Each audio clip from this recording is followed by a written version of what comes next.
আমাদের দিনাজপুর এটা বড় মাঠ, আমরা বড় মাঠ বলেই চিনি। এখানে অনেক সংস্কার হয়েছে। আগে স্মৃতিসৌধটা ছিল না, ফুচকার এই দোকানগুলো ছিল না। এই বড় মাঠের মাঝখান দিয়েই আমি হেঁটে কলেজে গিয়েছি। অনেক স্মৃতি আছে আমার এই বড় মাঠে।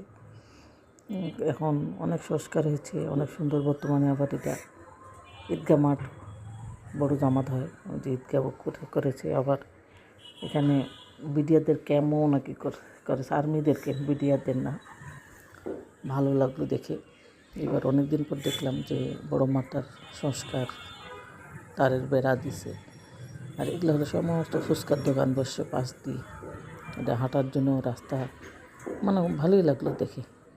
লোক সামাল করতে পারলাম না, তাই ভিডিওটা তুলে আনলাম আপনাদের সামনে দেখার জন্য, আপনাদেরকে সুযোগ করে দিলাম। সবাই ভালো থাকবেন, দোয়া করবেন। আসসালামু আলাইকুম।